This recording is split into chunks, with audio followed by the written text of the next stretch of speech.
함께 하셔서 이 종말에 대해서 배우는 시간을 가지면 좋겠습니다. 자, 이제 오늘은 가정의 달 마지막 설교로 하나님 말씀 보도록 하겠습니다.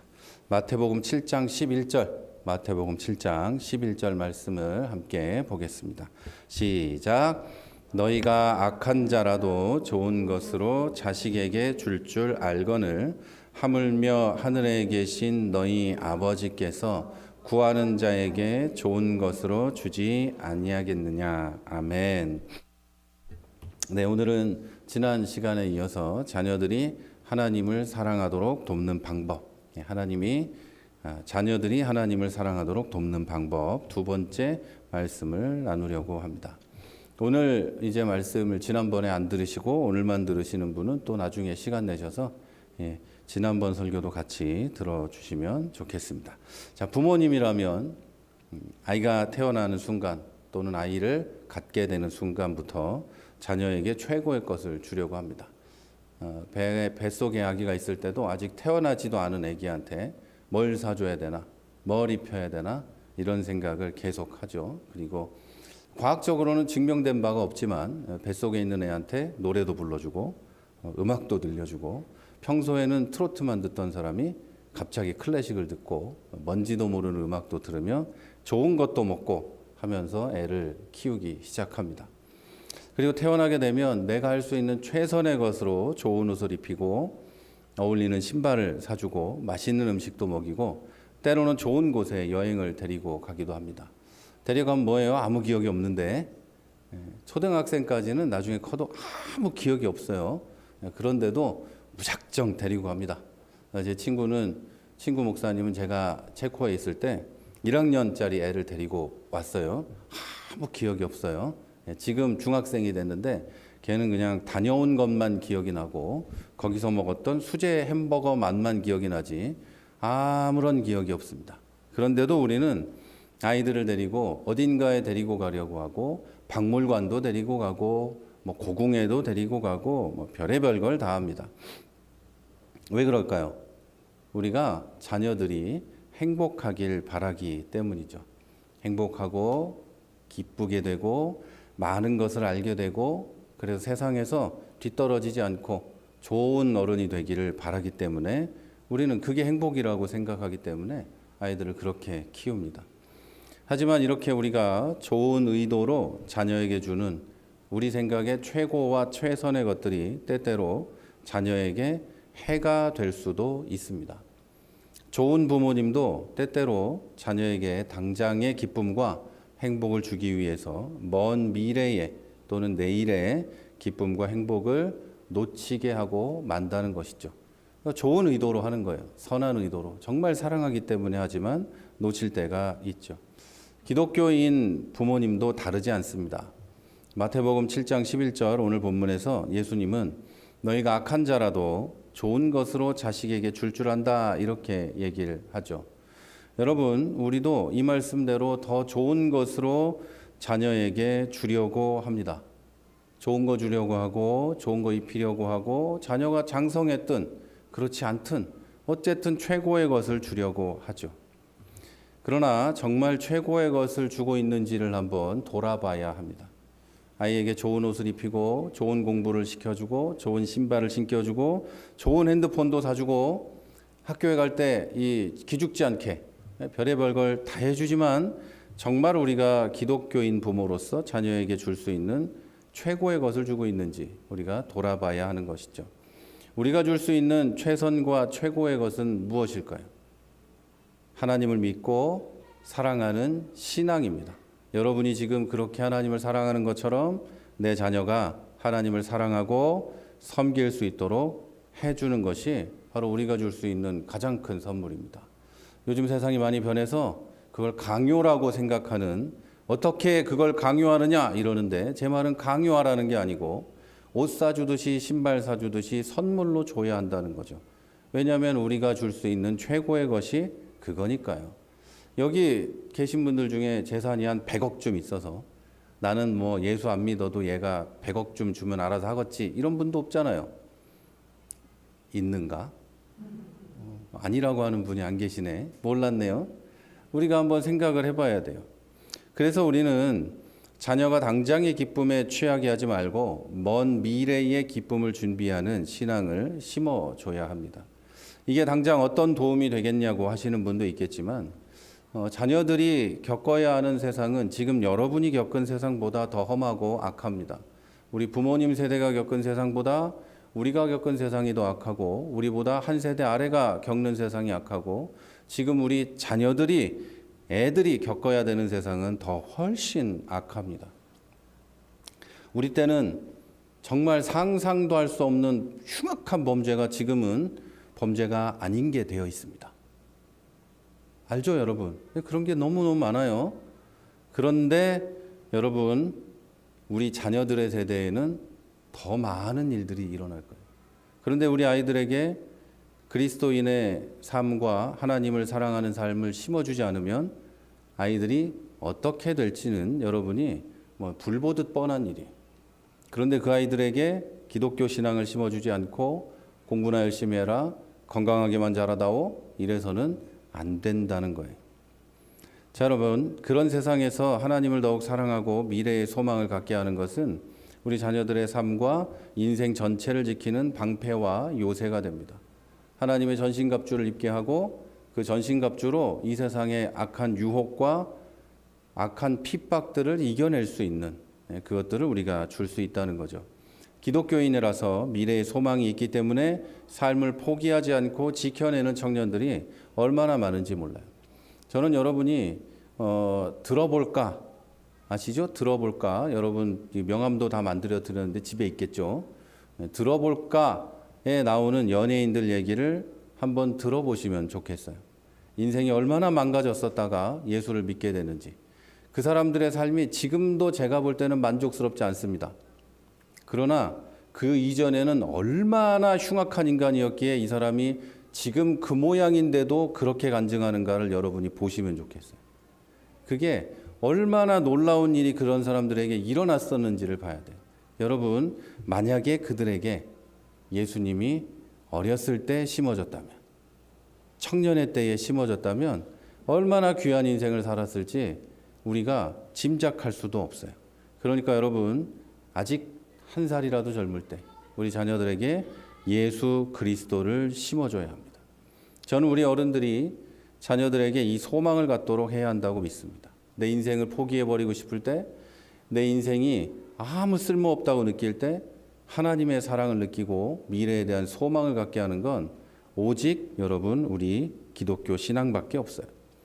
자, 그래서 오늘 저는 자녀들이 이 소망을 가지고 살아가도록 돕는 데 있어서 부모들이 자녀에게 주는 3가지 해로운 것과 3가지 이로운 것을 말씀드리려고 합니다. 먼저 부모님들이 자녀에게 주는 3가지 해로운 것들 중에 첫 번째는 자녀가 스스로 얻어내지 못한 것들을 주는 겁니다.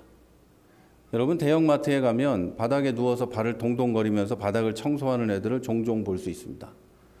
뭐 사달라고 하는 거죠. 장난감, 사탕, 과자 사달라, 통곡을 하며 바닥을 쓸고 다니는 애들을 보신 적 있죠?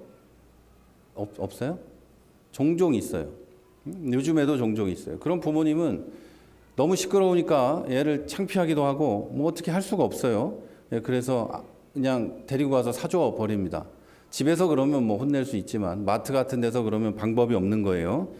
자, 그렇게 아이의 요구를 들어줍니다. 그러면 그 상황은 매번 반복됩니다. 아이들은 자기가 한 일은 울고 떼쓴 것뿐인데 원하는 것을 얻어내는 학습을 했어요. 그렇기 때문에 이 아이는 아기 때는 물론이고 초등학생이 되고 중학생이 되고 고등학생이 되고 대학생이 되고 어른이 되어서도 똑같이 행동합니다.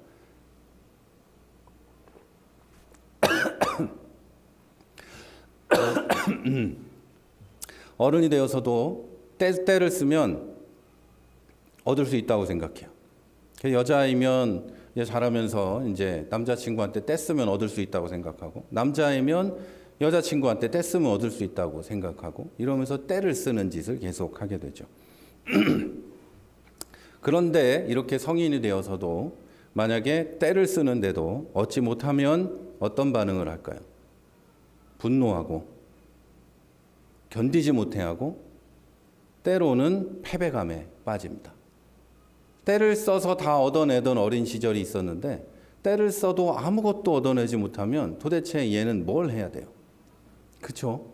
할 수 있는 게 아무것도 없어요. 이 아이에게 최선의 방법은 때 쓰는 거였기 때문에. 자, 더 나쁜 것은 신앙생활도 그렇게 합니다. 예수를 믿어도 하나님께 때 쓰고 기도를 때 쓰듯이 하는 사람 있죠. 앙앙거리면서 도저히 안 들어주면 못 견디겠다고 막 나한테 어떻게 이럴 수 있냐고 이런 사람이 있어요. 그리고 교회 형제자매들에게도 때를 씁니다. 나를 잘 안 해준다고. 내가 이렇게 나만 힘든데 이럴 수 있냐고 떼쓰고 이런 사람이 되고 말죠. 그리고는 마음에 차지 않으면 분노하고 싸우는 사람이 됩니다. 교회에서 싸움을 일으키는 사람들의 대부분은 이런 사람들이에요. 항상 때를 써요. 도대체 말도 안 되는 때를 혼자 계속 써요. 그리고는 마음에 안 들면 분노하고 견디지 못해하고 또 다른 반응은 패배감에 빠져서 교회를 떠나게 되죠. 자, 부모님들은 자녀들이 때를 쓰는 게 아니라 정당한 대가를 치르고 가지게 해야 됩니다.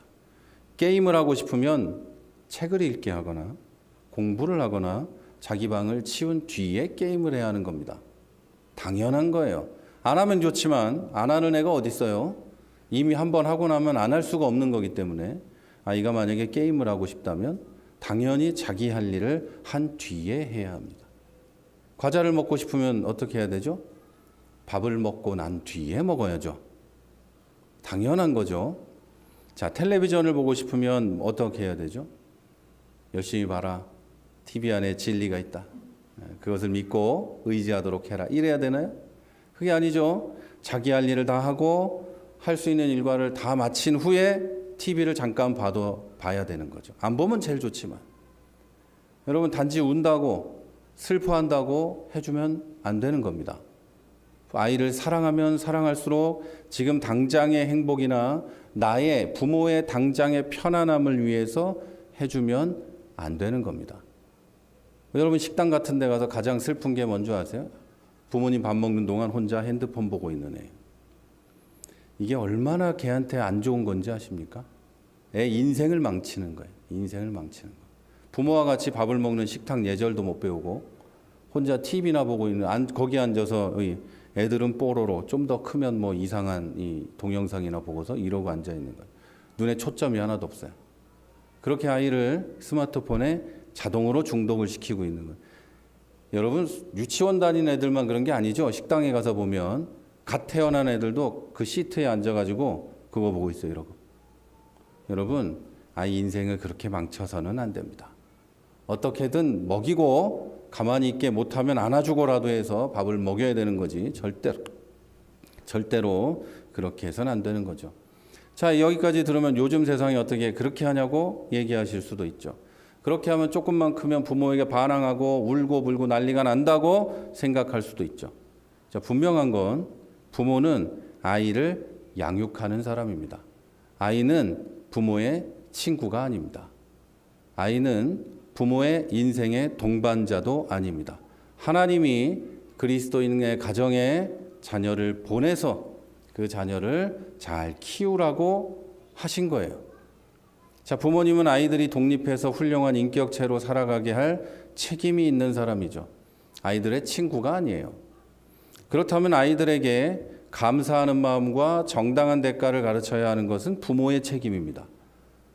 다른 사람의 책임이 아니에요. 부모가 가르쳐줘야 돼요. 그래서 잘못하면 혼나야 되고 할 일을 하지 않으면 그거에 대한 대가도 없어야 돼요. 여러분, 이게 성경적입니다. 콩을 심어야 콩이 나죠. 뭐라도 날라면 심어야 되는 거예요. 아무것도 안 심으면 아무것도 나지 않는 걸 가르쳐줘야 됩니다. 부모가 재력이 있고 지식이 있고 능력이 있어서 다 해줘도 되죠. 그런데 여러분, 정말 능력이 있고 신앙이 깊고 이런 그리스도인들은 절대 아이들에게 아무거나 마음대로 하게 하지 않습니다. 콩 심은 데 콩 나고 팥 심은 데 팥 난다는 걸 가르쳐 줍니다. 이건 여러분, 우리나라에서만 없는, 지금 이 현대사회 우리나라에서만 없는 중요한 교육이에요. 콩을 심어야 콩이 나고 아무것도 안 하면 밥을 굶는다는 걸 가르쳐 줘야 돼요. 언제 가르쳐 주냐고요? 지금이라도. 당장 가르쳐 줘야 합니다. 또 한 가지 해로운 것은, 아이들에게 해로운 것은 받을 자격이 없는 상이나 칭찬을 맹목적으로 계속 한다는 거예요. 자녀를 너무 사랑하기 때문에 자존감을 높여주기 위해서 너는 아무 의미 없이 그냥 볼 때마다 너는 세상에서 제일 똑똑하고 제일 멋지고 예쁘고 최고다, 잘생겼다 이렇게 칭찬을 합니다. 그러나 조금만 크면 우리 아이들은 사춘기에만 접어들어도 내가 그렇지 않다는 걸 알게 됩니다. 우리 반에만 가도 나보다 잘생기고 예쁘고 키 크고 멋지고 공부 잘하는 애가 있습니다. 학교에 가면 당연히 있습니다. 여러분 전교 1등만 하다가 서울대학교에 가면 나보다 똑똑한 애가 많다는 걸 알게 됩니다. 저는 그걸 언제 느꼈게요? 신학교에 갔더니 저만 예수 잘 믿는 줄 알았더니 예수 잘 믿는 애가 150명이 있더라고요. 149명, 우리 150명이었거든요. 149명이 앉아 있더라고요. 기도를 시켰더니 기도를 그렇게 잘하고, 찬양을 부르라 했더니 찬양을 그렇게 잘 부르고, 모든 이 대한민국의 침례교회에 다니는 교회 오빠 언니는 다 와 있는 거예요. 그러니 제가 거기서 튈 것도 없는 거예요. 여러분, 그거를 아이들은 반드시 느낍니다. 학년이 올라갈수록, 나이가 들어갈수록 반드시 느낍니다. 그러니까 그렇게 되면 아이들은 자신감을 잃고 실망하게 되죠. 내가, 엄마 아빠는 나가 제일 예쁘다 그랬는데, 제일 멋지다 그랬는데 나는 갑자기 아니네? 왜 나는 이러지? 이런 생각을 하게 돼요. 그리고 조금 더 자세히 말씀을 드리면, 그런 말만 듣고 자란 아이는 자기가 그런 존재라서 사랑을 받는다고 믿게 됩니다. 아, 나는 예뻐서 멋져서 엄마 아빠가 나를 사랑하는구나. 우리 부모님이 나를 그래서 사랑하는구나. 그런데 성장하면서 자기가 그렇지 않다는 걸 알게 되고, 그쯤 되면 부모님은 아이에게 네가 세상에서 제일 멋져, 제일 예뻐란 말을 더 이상 안 하고 있죠. 안 하잖아요. 그러면 아이는 이런 생각을 하게 돼요. 아, 나는 예쁘지도 않고 멋지지도 않고 똑똑하지도 않구나.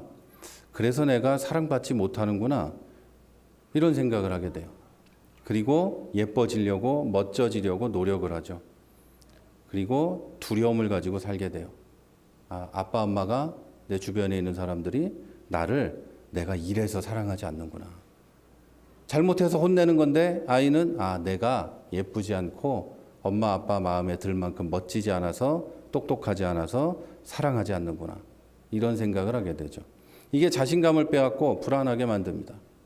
예쁘다, 멋지다, 똑똑하다는 추상적인 칭찬은 좋기도 하지만 때론 이렇게 나쁩니다.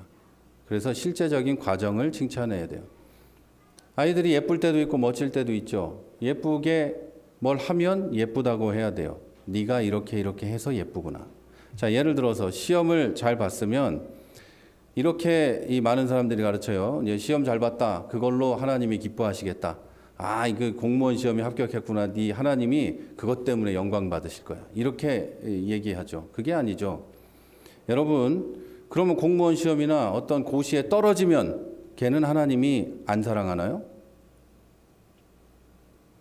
사랑할 거 아니에요. 떨어졌기 때문에 나는 엄마 아빠한테 똑똑하지 않아서 사랑도 못 받고 하나님도 좋아하지 않겠구나.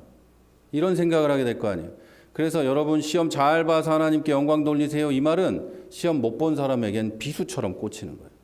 시험을 못 볼 수도 있잖아요. 못 봐도 사랑하는데.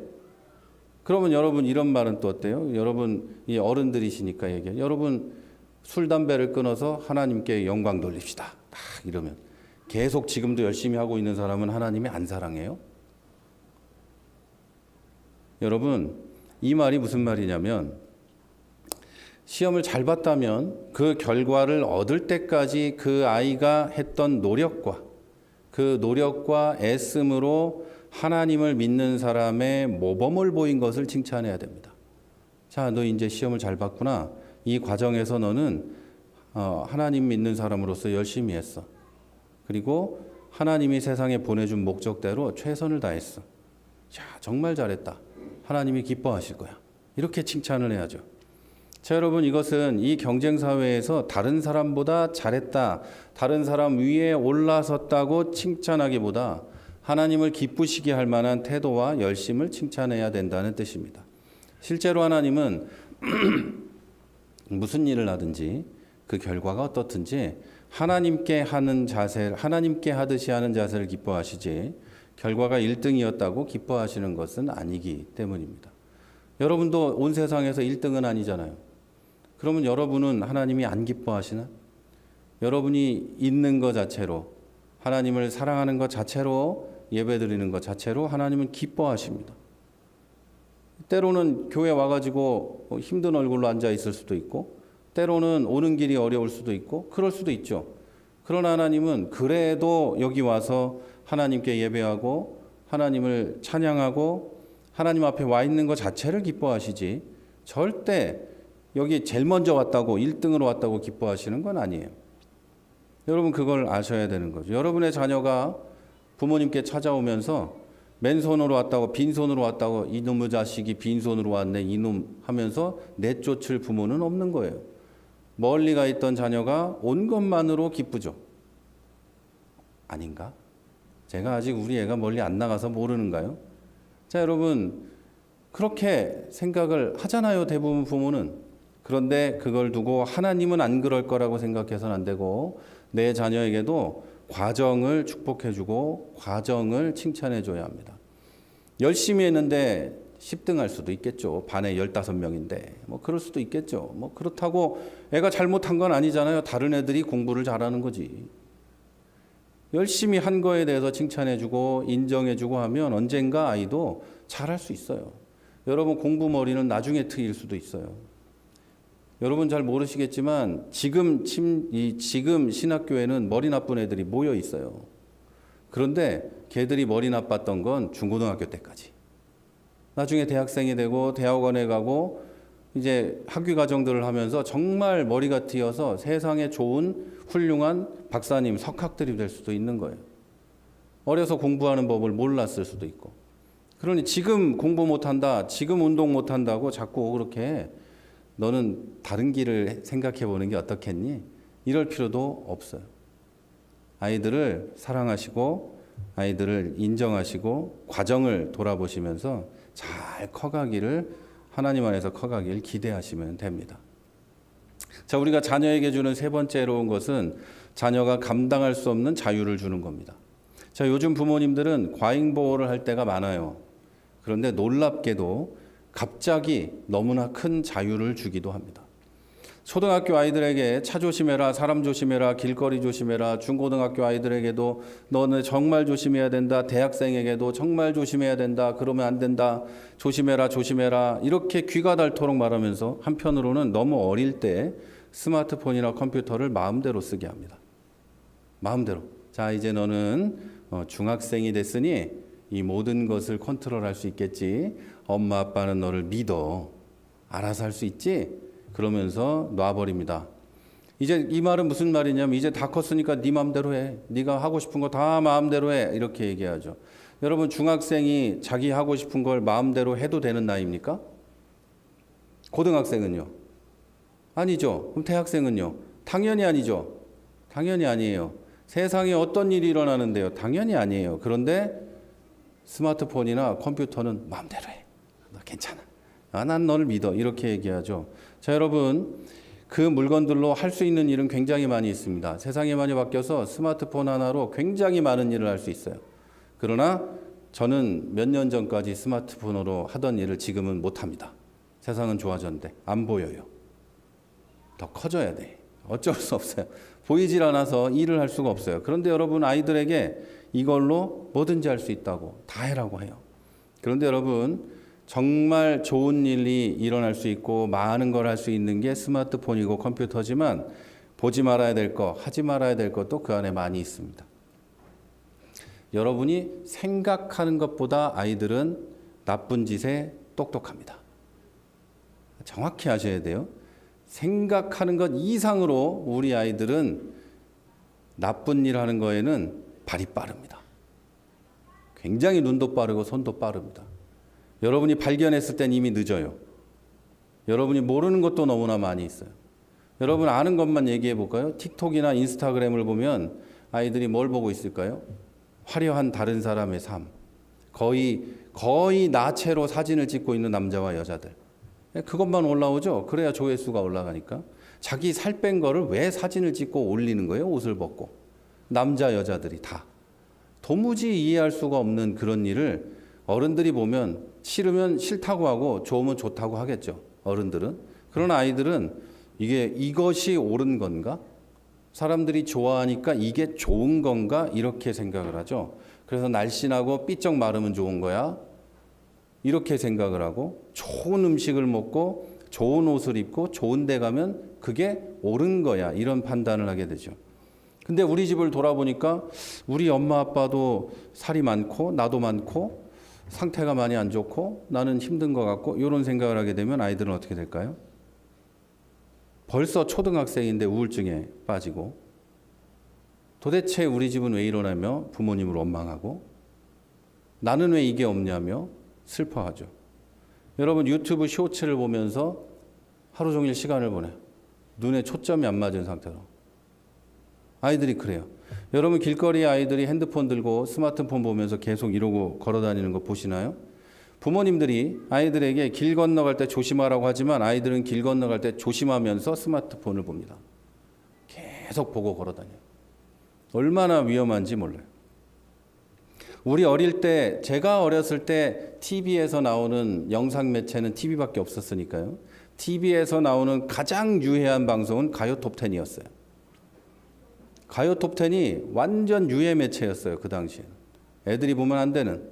그런데 지금은 그것보다 수백 배 선정적이고 유해한 것들이 유튜브에 그냥 있습니다. 아이들은 그걸 아무런 여과 없이 보고 있어요. 어른들은 중독이 안 될 수도 있고 그냥 지나칠 수도 있고 지저분하면 안 보면 되고 그러면 되지만 호기심이 많고 스스로 판단하기 힘든 아이들에게는 중독을 가져다 줄 수 있어요. 이런 것들이 자녀가 감당할 수 없는 자유를 주는 겁니다. 이렇게 많은 부모님들이 너무나 많은 걸 주고 감당하기 힘든 자유를 줘서 중독과 불안과 죄에 빠지게 합니다. 이것은 아이들 잘못이 아니에요. 여기에는 기독교인 부모들도 포함되어 있습니다. 우리가 세상의 것들을 먼저 주려고 하기 때문이에요. 기독교 신앙보다 세상의 걸 먼저 심어주고 먼저 가르쳐주기 때문이에요. 나중에 예수는 잘 믿으면 되지. 공부 잘하고 학교 생활 잘하고 건강한 게 이거야. 이렇게 말하죠. 그러나 여러분, 기독교인 부모는 자녀들에게 신앙을 유산으로 남겨줘야 합니다. 하나님을 더 사랑하는 자녀가 되도록 도와줘야 되죠. 그렇게 하려면 뭘 해야 될까요? 자, 이제 그 세 가지를 말씀드리려고 합니다. 첫 번째 선물은 가치 있는 공동체예요. 자, 기독교인 부모로서 교회로서 우리는 다음 세대의 아이들에게 최고의 공동체를 줘야 합니다. 사람이 많고 풍성하고 이런 공동체를 말하는 게 아니라 하나님을 사랑하고 섬기고 서로 사랑하는 공동체를 아이들에게 줘야 합니다. 고대 이스라엘의 가정은 수십 명에서 100여 명의 구성원이 있었습니다. 할아버지, 할머니, 엄마, 아빠, 나, 사촌, 삼촌, 기타 등등 집안에 있고 집안에 가축을 키우는 사람, 집안에 사업이 있으면 그 사업을 같이 하는 사람, 우리 집에서 일하는 사람까지 다 가족이었어요. 그래서 성경에 우리 가족이 너와 내 집이 구원을 받으리라 이 말은 그 사람들이 모두 다 구원을 받는다는 뜻이에요. 가장이 예수를 믿고 모든 사람이 예수를 믿게 된다는 뜻이죠. 자, 여러분, 이 많은 가족들은 모두 하나님 중심의 공동체였어요. 어려서부터 하나님을 배우고 나이가 들어서는 하나님을 가르치는 공동체였어요. 이것이 가치 있는 공동체예요. 서로 가족처럼 사랑하고 섬기고 아이들을 같이 양육하고 아이들에게 하나님을 가르쳐주는 공동체예요. 대단한 물질을 물려주지 못해도 미래에 대한 확고한 소망과 사랑하는 이웃이 있는 공동체만큼 가치 있는 공동체는 없습니다. 자, 우리도 자녀에게 그리스도 중심의 공동체를 만들어줘야 돼요. 가정과 교회가 그리스도 중심이 돼야 돼요. 가장 먼저 가정이 그리스도 중심의 이 가정이 돼야 되고 교회가 그리스도 중심이 돼야 되죠. 가정과 교회가 부유한가 얼마나 풍성한가가 중요한 게 아니라 가정과 교회가 예수 중심인가 예수님이 풍성한가 성령이 충만한가가 중요한 거예요. 지난 시간에 저는 자녀들이 무엇에 노출되는지에 따라 무엇을 믿고 무엇이 되는가가 결정된다고 말씀을 드렸습니다. 자, 우리는 아이들의 미래 전부를 책임지지 못해요. 어느 정도 성장하면 부모님들과 대화하지 않습니다. 밖에 나가서 친구들하고 얘기하고 부모님은 대화가 안 통하는 존재가 되고 말죠. 자, 그런데 그렇지만 지금 그리스도 중심의 공동체를 교회에 세워주고 가정에 세워주고 앞으로 아이들이 여기서 내 가정에서 그리스도 중심의 삶을 배우고 가르칠 수 있도록 하는 것은 할 수 있습니다. 그렇게 되면 우리 자녀들이 방황하는 날이 있더라도 하나님께 돌아오고 여러분에게 다시 돌아와서 엄마 아빠가 믿는 예수님이 어떤 예수님인지 알고 싶다. 나도 좀 들어보자. 이렇게 얘기할 날이 있을 거예요. 여러분, 하나님을 가르친 여러분에게 하나님을 알고 싶어서 돌아올 수 있다는 거예요. 그것을 여러분 잊지 마시기 바랍니다. 자, 두 번째 선물은 가치가 있는 목표입니다. 세상은 가치 없는 목표를 추구하고 쫓아다녀요. 여러분, 좋은 대학에 가면 좋은 사람이 되고 좋은 어떤 훌륭한 인격체가 될까요? 저는 절대 아닌 것 같아요. 절대 아니에요. 좋은 대학에 가고 흔히 말하는 좋은 직업들, 사자 직업들, 연봉이 수억씩 되는 직업들을 가진다고 해서 그 사람이 훌륭한 인격체고 사회와 인류에 도움이 되는 사람이라고 전혀 생각하지 않아요. 여러분은 어떻게 생각하십니까? 그렇게 생각이 들지 않으세요? 여러분, 공부 잘하고 좋은 흔히 말하는 명문대학교에 가고 좋은 직업을 가져도 나쁜 인간은 얼마든지 많습니다. 부모님 알기를 완전히 그렇게 알고 세상의 사람들 알기를 다 깔아보는 이런 사람들은 수도 없이 많습니다. 그런데 여러분, 그게 다 가치 없는 목표를 줬기 때문이에요.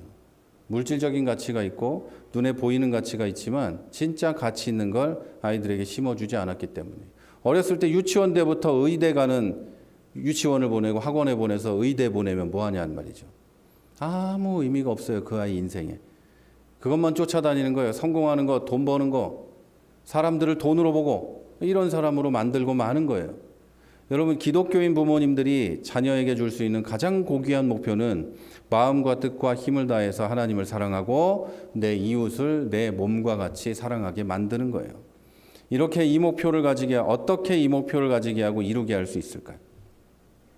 성경은 이것에 대해서 복잡하지 않고 아주 쉽고 간단하게 가르칩니다. 유대인 가정에서는 12살이 되면 창세기, 출애굽기, 레위기, 민수기, 신명기, 성경의 맨 앞부터 5번째까지 모세 오경, 이스라엘 사람들은 토라라고 부르는 이 율법 책들을 읽을 뿐 아니라 외우게 했어요. 외워서 마음에 새기고 몸에 새기고 인생에 새기라고 했어요. 12살 때부터. 그 이전까지는 애니까 봐주고. 자, 우리도 외우게 하면 정말 좋겠지만 실제로 저 어렸을 때는 외웠지만 지금 그렇게 하라 그러면 당황하고 교회를 가지 않아야겠다 하는 결단을 할까 봐 그것까지는 약간 미뤄두지만 여러분, 최소한 자녀들이 성경을 읽도록 도와줘야 합니다. 성경을 읽도록 도와주려면 어떻게 해야 될까요? 부모님이 읽어야 되겠죠. 내가 읽을 때 아이도 같이 읽게 하고 같이 큰 소리로 읽게 하고 이렇게 해야 마음에 새겨지는 거예요. 아니, 공부도 하게 못하는데 어떻게 성경을 읽게 하냐? 책도 못 읽게 하는데 어떻게 성경을 읽게 하냐? 이렇게 할 수도 있겠죠. 그러나 그리스도인 부모로서 자녀의 신앙에 대한 목표를 갖지 않는다면 자녀들은 아무것도 얻지 못하게 됩니다. 신앙에 대한 목표를 분명하게 가져야 돼요. 저는 초등학교에 가기 전부터 목사가 되는 게 꿈이었어요. 목사가 된 사람들 중에도 이렇게 다른 꿈으로 바뀌지 않았던 사람은 거의 없어요. 아주 그 유치원 다닐 때부터 목사님 되는 게 꿈이었어요. 자, 그러다 보니까 이 신학교에 가면 성경 읽을 시간이 없다는 말을 많이 들었어요.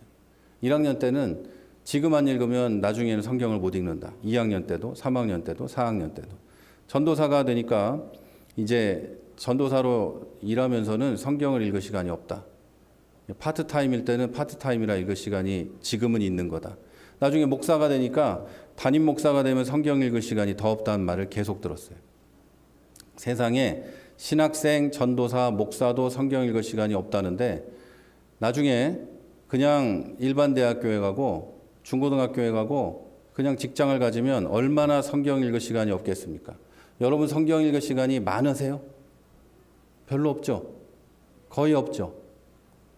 그런데 우리 아이들은 영원히 있을 것 같아요? 없다니까요. 그리고 여러분, 어려서 읽어야 돼요.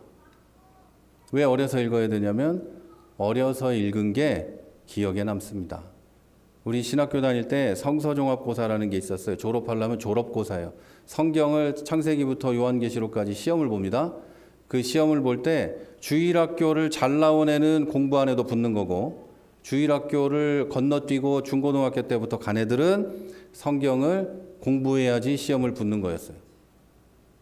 자, 여러분, 주일학교 때부터 성경을 읽힐 뿐 아니라 가르치고 외우게 해야 돼요. 사랑하는 여러분, 성경을 읽게 하시고 여러분도 같이 읽어야 됩니다. 말 안 들으면 같이라도 읽으셔야 돼요. 그러면 책도 읽고 공부도 잘하게 될 겁니다. 성경같이 읽기 어려운 책을 읽는 애가 다른 책은 못 읽을 것 같아요. 저는 여러분, 세상 어려운 모든 단어는 성경책에서 배웠어요. 여러분, 보통 요즘에 잘하는 애들이 긍휼이 뭔지 알까요? 당연히 모르겠죠. 그러나 저는 어렸을 때 성경에서 배웠어요. 여러분도 그것을 아이들에게 심어주셔야 됩니다. 하나님의 말씀은 영혼을 성장시키고 담대하게 하고 지혜롭게 하고 지식을 가지게 해요. 이것은 성경에 기록된 진리입니다. 아이들이 지혜롭고 똑똑하게 자라게 하고 싶으면 여러분, 잠언을 매일 한 장씩 읽어주세요. 외우게 하세요. 그러면 적어도 어디 가서 보증 서서 망하는 일은 없을 거예요. 보증 서면 망한다, 절대 안 된다, 이런 얘기가 써 있으니까요. 여러분, 아이들이 고주망태가 되지 않기를 원하십니까?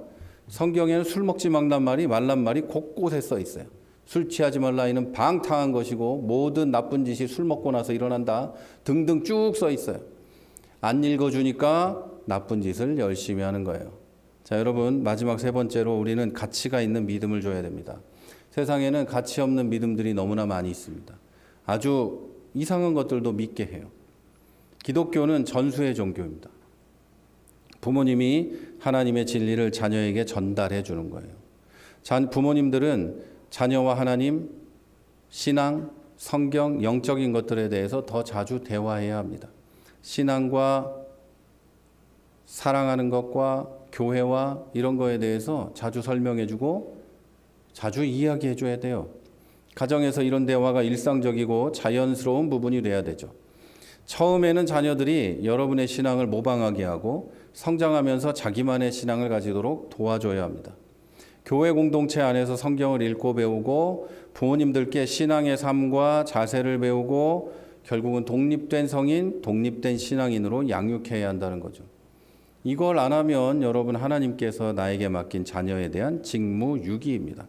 다른 말로 하면 내 신앙을 전수하지만 결국 내 자녀만의 신앙을 갖도록 그걸 도와주고 키워줘야 한다는 거예요. 아이들이 커서 밖에 독립하고 직업을 가지고 결혼을 하고 살아가게 되겠죠? 그것처럼 신앙도 그렇게 할 수 있도록 해줘야 한다는 거죠. 그래야 자기가 믿는 하나님, 나의 구원, 나의 천국이 되기 때문입니다. 어렸을 때부터 자녀들이 스스로 기도하도록 돕지 않으면 나중에 커서도 엄마, 나는 기도를 못하겠어. 나를 위해 기도해줘. 맨날 이런 소리나 하고 있죠. 여러분, 그러지 않도록 아이들을 키워줘야 됩니다. 이 세 가지 선물, 가치 있는 공동체, 가치 있는 목표, 가치 있는 믿음을 통해서 우리의 자녀들이 예수님을 따르는 삶을 살도록 도와줘야 합니다. 그러려면 부모님들이 우리부터 정말 나이가 많으신 부모님들까지 꼭 지켜야 하는 것이 있습니다. 아이들을 이렇게 키우고 싶으면, 내 자녀가 예수 잘 믿게 하려면, 정말 사회와 세상을 사랑하고 공헌할 수 있는 사람을 되게 만들려면 꼭 지켜야 하는 게 있어요. 이 세대의 아이들은 위선을 싫어합니다. 가짜를 싫어해요. 아무리 양복을 입고 빼어난 말을 해도 요즘의 젊은이들은, 아이들은 가짜를 금방 알아요. 여러분 다 그렇죠?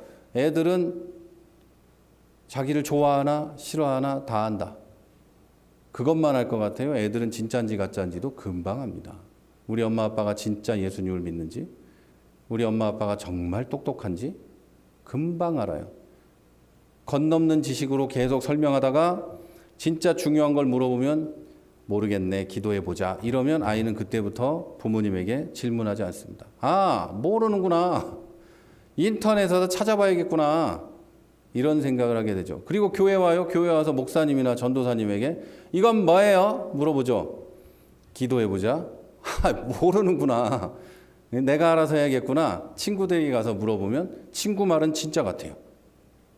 그러면서 인생이 망가지는 거예요. 자, 여러분, 그리고 여러분 알기 위해 노력하십시오. 성경을 읽고 공부하고 세상의 지식도 아이보다 더 많이 알아야 돼요. 그래야 엄마 아빠 말을 믿을 거 아닙니까? 이것도 모르는 엄마 아빠가 성경에 대해서는 알까? 이런 생각을 아이들은 분명히 해요. 그리고 아이들은 부모님들의 가짜 행동과 가짜 신앙을 금방 알아차리고 따르지 않습니다. 집에만 가면 교회 갔다 오니 힘들다, 나는 못 살겠다, 어려워 죽겠다 이러면 아빠가 갑자기 하나님이 너무 좋아. 너도 교회 갈래? 그러면 가기 싫다며. 엄마 아빠는 갔다만 오면 힘들다며, 못 살겠다며, 왜 나보고 그러지? 이런 생각을 할까요? 안 할까요? 당연히 하겠지. 안 하면 걔도 이상한 애지, 생각이 없는 애죠. 당연히 합니다. 자, 여러분, 정말로 내 자녀가 하나님을 사랑하는 아이가 되게 하고 싶으면 부모님께서 먼저 문화적 그리스도인에서 벗어나야 합니다. 나는 그리스도인이라고 말하는 사람들 중에 어느 정도만 믿는 사람들이 많습니다. 어느 정도까지만. 100% 하나님을 사랑하고 그리스도 중심이 아니라 어느 정도 내가 원하는 만큼 딱 그것만 믿는 사람들이 많아요. 이것을 보고 문화적 기독교인, 이런 사람들이 있는 가정이 문화적 기독교 가정이라고 부릅니다. 우리나라에 제사를 지내는 가정들이 많죠. 아직도 많이 있는데 그들 가정 중 어느 가정이 진짜 100% 유교를 믿겠습니까? 없어요. 그냥 우리나라의 문화입니다. 이처럼 믿는 것이 이런 것처럼 믿는 게 문화적 기독교예요. 제사 지내는 사람 중에 정말 조상님 귀신이 와서 먹는다고 믿는 사람이 요즘에 어디 있어요?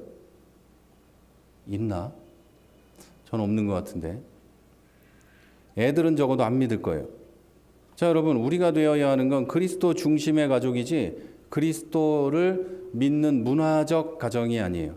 예수님이 삶의 일부가 아니라 전부인 것처럼 예수님이 중심이 되는 가족이 되어야 됩니다. 여러분과 제가 하나님께 부르심을 받은 것처럼 우리 자녀들은 하나님의 부르심을 받아 귀한 신앙의 가정에 태어나고 자라게 되었어요. 여러분이 먼저 예수님을 믿어서 우리 자녀들은 예수님 믿는 가정에 있어요. 이런 자녀들에게 영적 유산을 전해주지 않는다면 우리는 아무리 성공해도 성공한 인생은 아닙니다. 우리 자녀들은 우리의 시대보다 더 악한 세상을 살아야 합니다. 뭐가 그렇게 악하냐 이렇게 생각하실 수 있지만 지금 이 세상이 악하지 않단 말입니까? 대낮에 자기 어머니에게 칼부림을 하고 자녀를 내다 버리는 세상이 악하지 않습니까? 그리고 더 놀라운 건 그런 뉴스를 볼 때 또 그러는구나 이런 생각을 하는 우리도 놀랍지 않습니까? 이렇게 악한 세상이에요.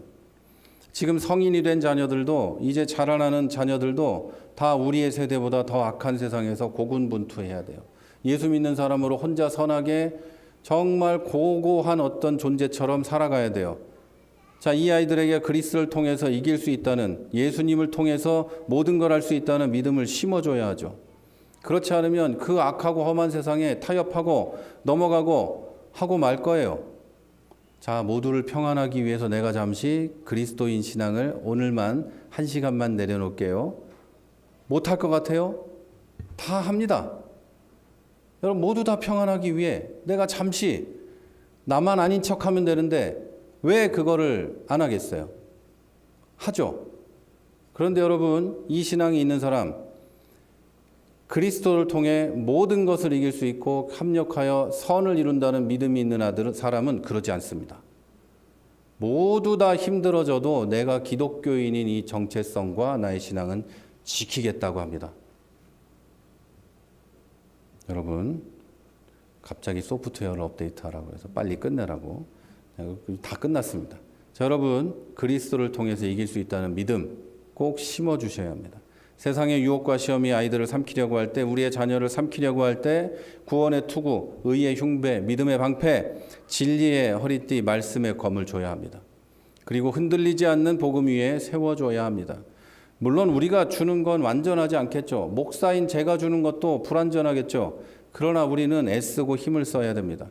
부모인 여러분과 우리가 하나님을 사랑하고 교회를 사랑하고 공동체를 사랑하고 이웃을 사랑하는 본을 보여주고, 우리가 변화되고 점점 예수님 중심으로 나아가면 자녀들도 분명히 보고 배울 겁니다. 우리 교회도 그래서 더욱 더 그리스도 중심의 교회가 되도록 앞으로도 애쓰고 해 나가려고 합니다. 자, 이제 말씀을 마치려고 합니다. 이 모든 걸 혼자는 못하겠죠. 여러분 가정에서 한 명 한 명이 다 하기는 어렵습니다. 그래서 우리 교회 공동체가 힘을 모으고 서로 도우면 하나님께서 일하시리라고 믿습니다. 우리 자녀들에게 가치 있는 공동체, 가치 있는 목표, 가치 있는 믿음을 주는 일에 함께 기도하고 애써 주셔야 합니다. 우리 중에는 아직 주일학교 아이들도 있고 청소년도 있고 청년도 있고 그리고 장성한 자녀들도 있습니다. 이 자녀들에게 믿음을 주는 일에 우리가 다 같이 기도해야 됩니다. 장성한 자녀도 아직 어린 자녀도 반드시 하나님을 찾고 하나님 안에서 성장하도록 구원의 확신과 자기 자신에 대한 확신도 가질 수 있도록 우리가 기도하고 도와야 합니다. 그리고 우리 교회가 주일학교부터 그리스도 중심의 주일학교가 될 수 있도록, 그리고 우리 어른들도 그리스도 중심의 어른들이 될 수 있도록 하나님 말씀을 가르치고 존귀한 그리스도인을 양육하는 곳이 될 수 있도록 기도하고 애써야 합니다. 자, 우리는 힘도 없고 아무것도 못할 것 같지만 하나님께서 일하실 겁니다. 우리의 중심이, 우리의 마음이, 우리의 어떤 그 노력이 하나님께 닿으면 하나님이 분명히 일하실 거예요. 아이들에게 믿음을 심어주시고 우리의 자녀들의 삶이 하나님을 의지하도록 역사하실 거예요. 우리는 혼자 할 수 없죠. 하나님과 함께하고 우리 모두가 함께 이 사명을 감당하고 수행하기를 원합니다. 그래서 우리 가정과 교회와 자녀들이 그리스도를 중심에 모시는 그런 복된 교회, 복된 가정이 될 수 있기를 주님의 이름으로 축원합니다. 자, 우리 이제 함께 찬양하고 우리 함께 기도하실 겁니다. 행복이라는 찬양이에요. 우리가 그리스도 안에서 행복하고 주님이 나에게 있음으로 행복하고 우리의 자녀들이 많은 것을 가지는 것이 목표가 아니라 하나님의 자녀로 살아감으로 행복하고 기쁨을 느낄 수 있는 그런 자녀가 될 수 있도록 우리 찬양 부르시고 우리 자녀들을 위해 기도하고 또 연세가 많으신 분들도 우리의 자녀들, 나의 자녀들, 그리고 우리 교회의 자녀들을 위해 함께 찬송하고